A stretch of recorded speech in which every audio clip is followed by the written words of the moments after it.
Hey guys, I came across this apparel when I was over in Montreal, and I thought you guys might like it. Came across a small outfit that was doing a whole bunch of these shirts, pants, sweatshirts, and even hats. Okay, I'll put the location below, but if you can help them out, that'd be awesome. All right. Okay. Okay, guys, I find myself underneath the car again.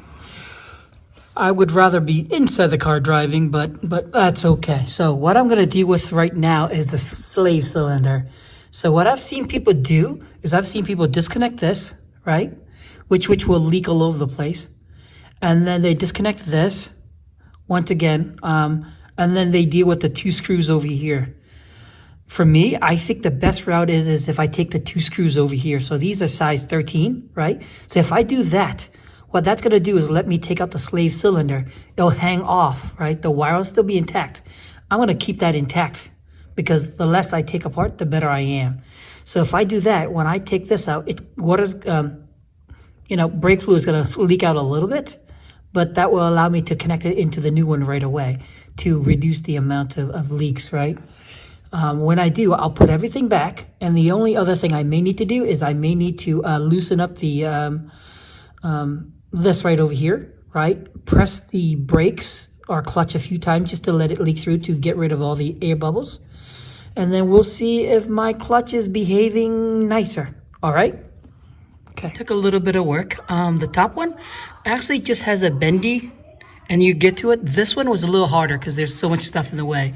But with a 13 wrench, you can get it out. It just takes a little time. So here it is, all right? So what I'm going to do next is I'm going to unplug this, which is going to leak a little bit. Then I'm going to plug it to a new one, which is right over here. Okay, so as you can tell, I think this is my problem, why I push so hard and it's still not getting the clutch, it's not getting as far as I want it to. Okay, so I'm hoping this is the problem, but we'll see. Alrighty? Oh, as I said before, this is size 12. All right? So as you can see, I put everything back. It's not in all the way because what happens is it pushes itself back out. So I push itself enough so I can at least get the locks in, right? So it's not going anywhere. So what I'll do is I'll tighten it up, make sure it fits in the hole perfectly, and we're good. So earlier on, I actually bled out I loosened that up to let out the oil. So I'm good there. I should be fine, all right? So we can test this afterwards, but the point of the matter is at least the new one's in place, okay? And it's not leaking, so we're in good shape.